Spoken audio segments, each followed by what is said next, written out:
chegou a hora de dar o próximo passo, que é ter uma ideia geral sobre como funciona o mercado financeiro e, tão importante quanto, ou até mesmo mais importante, sobre o funcionamento do nosso cérebro, da forma com que a gente toma decisões.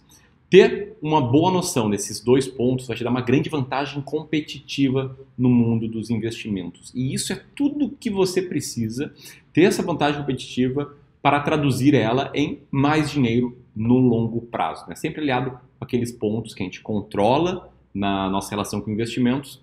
E aqui, né, uma menção honrosa para o ponto de visão de longo prazo.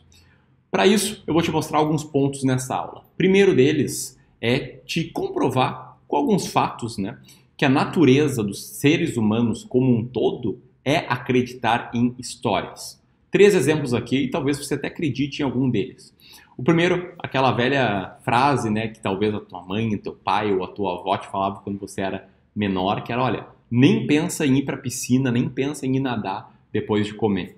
Ou outra, né, que essa aqui eu já vi muitas vezes, né, que fazer a barba com mais regularidade faz com que ela cresça de forma mais rápida.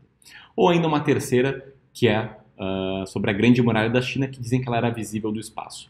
Pois bem, eu já acreditei muito nessas 3 histórias aqui, e elas são exemplos que eu trago, não é nada a ver com investimentos, para mostrar como as histórias colam, né? São 3 lendas urbanas, na verdade, 3 mitos de cultura geral, né? Mitos sobre a vida, mas que são acreditados por muito porque tem uma história por trás de cada um desses mitos.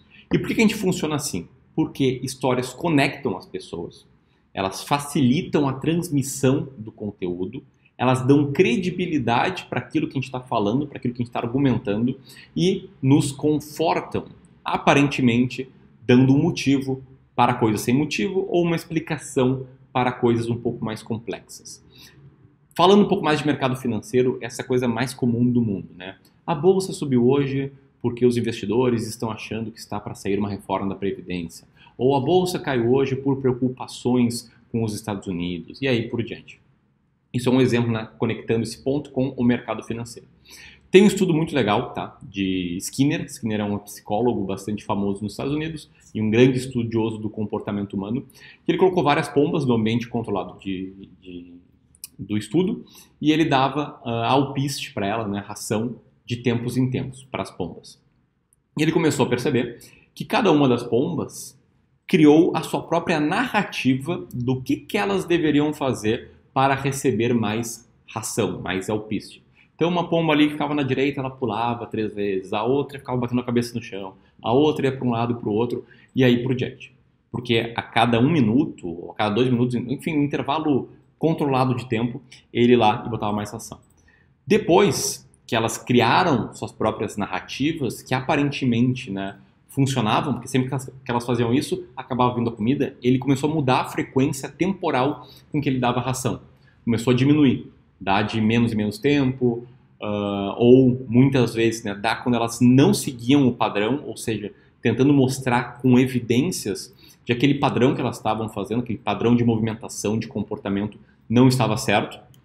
E a conclusão é que elas não mudavam o seu comportamento. Ou seja, a partir do momento em que cada pomba criava a sua própria narrativa, né, e essa narrativa era uma interpretação do que era necessário fazer para que a comida aparecesse, elas não se convenciam do contrário, nem quando ele dava evidências muito claras. Assim, ó, aquela lá que dá 3 pulinhos a gente receber, sempre que ela der 3 pulinhos eu não vou dar. Ela parava de dar os pulinhos e ele dava. Ela voltava a dar os 3 pulinhos. Então é um exemplo muito claro, né, que mostra, claro que pombas são bichos muito menos inteligentes que seres humanos, mas mostra muito bem essa questão de como a gente acaba se convencendo com histórias, tá no nosso íntimo, no nosso biológico. E tem o caso legal, que não é um estudo, mas é o caso do Deco. O Deco é o cachorro da minha irmã, e a gente passa aí os meses de janeiro e fevereiro, todo final de semana na mesma casa, toda a minha família, meus pais, minhas irmãs, enfim, toda a família grande está numa casa. E o Deco, o cachorro dela, ele passa esse verão, os verões, os veraneios conosco. A gente vai todo final de semana ali nos meses de verão. E quando ela sai da casa, sei lá, ela vai jantar fora com o namorado, vai sair com as amigas, ele sente muito a falta dela, ele fica lá suspirando, né, triste. E quando ela começa a demorar para chegar, ele sobe, tem, né, 2 andares, sobe para o andar lá dela, entra no quarto dela, pega alguma peça dela, sei lá, um sapato, um chinelo, um pijama, e leva o pijama lá para baixo e fica esperando ela. Em algum momento, sempre ela chega, né? Porque ela passa os dias lá. Então ele criou essa narrativa de que, olha, quando eu quero que ela volte, eu vou lá e pego alguma roupa dela para ela voltar. Então é muito engraçado, também mostra, acho que é mais ou menos a mesma lógica aqui que o Skinner quis se mostrar. Bom, pois bem, vamos fazer uma tradução, uma conexão um pouquinho maior agora com a questão de investimentos. Investimentos é algo muito comum, né, no mundo dos investimentos, a gente ver histórias por trás das explicações, né, do que aconteceu com Bolsa de Valores, com taxa Selic, com IPCA e aí por diante. E muito legal que a primeira vez que eu preparei um material sobre esse ponto, foi no ano de 2017, eu entrei num site de notícias, se não me engano foi Infomoney, para comprovar esse ponto. E assim, em 2 minutos, eu peguei uma manchete daquele dia, tá? Que era algo mais ou menos assim. Bolsa avança, mas não evita a queda semanal. Dólar sobe após o governo revisar a meta fiscal. Ou seja, a bolsa avança, né? E o dólar, ele subiu por causa do governo revisar a meta. Essa é a narrativa de por que o dólar tem se movimentado assim. Ou aqui no mesmo dia, isso aqui é em abril de 2017. Uma notícia, né? A gente está visualizando uma turbulência à vista, mas tem otimismo também. Daí começa a história. No radar dos investidores estão os desdobramentos da Operação Lava Jato, os riscos à reforma da Previdência no Congresso, novidades sobre a política econômica e eleições na França. Ou seja, história para justificar aí o resultado no curto prazo desses indicadores financeiros. E outra aqui, a percepção é que os fundamentos vão se sobrepor, ou seja, mais uma história. E o mesmo aconteceu quando eu fui revisar essa aula para um grupo aqui de mentoria de investimentos em 2018, mesma coisa, o Ibovespa Futuro subiu seguindo o exterior, né? Ou seja, junto com o mundo inteiro e esperando a reunião do Copom, né? Lembra o Comitê de Política Monetária que a gente falou na primeira aula do curso, que é quem decide onde é que vai ficar a taxa Selic e o CDI. Ou aqui outras, né, várias notícias, motivos que fizeram o Ibovespa subir. Alguém alerta que vai ter uma próxima crise, uma historinha. Né? Maior gestora do mundo vende ações, olhem as notícias que estão no radar. Enfim, história. E hoje, quando eu fui montar essa aula, de novo, mais manchete com história. Né? O Ibovespa segue em queda, digerindo, até as palavras, né? Digerindo, tivesse comido uma coisa ruim. Sinalização do Federal Reserve e da presidência. E o dólar sobe. Então, é sempre histórias. E qual que é o resumo disso aqui? Nunca vão faltar exemplos. No dia que você assistir essa aula, pode ir lá abrir o Infomoney e ver. Vai ter manchetes tentando explicar por que a bolsa subiu ou por que a bolsa caiu, por que o dólar subiu ou por que o dólar caiu. E elas estão presentes diariamente no mercado financeiro. Qual o problema disso tudo? O problema é que não tem como investir com base em histórias. Aqui eu escrevi que ele é pouco eficaz, mas na verdade é impossível de investir com base em histórias. Por quê? Porque não te dá nenhuma clareza sobre quais ações tomar. Quer dizer, vamos digerir aqui o FED, então eu vou vender bolsa, é isso?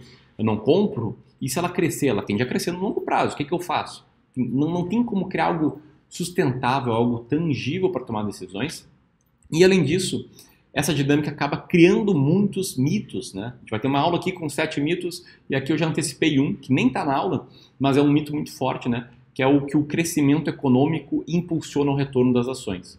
Então, pegando aqui essa imagem, é um estudo que foi feito nos Estados Unidos, mas olhando para vários países, a barrinha amarela é o crescimento do PIB per capita em cada um desses países, e a barrinha verde é o crescimento da Bolsa de Valores, né?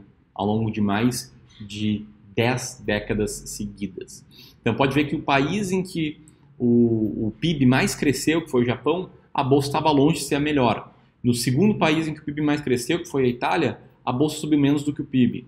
Agora, na Suécia ou na Áustria, o PIB não subiu muito mais do que nos outros países, mas a bolsa estourou, a média de 7% ao ano acima da inflação.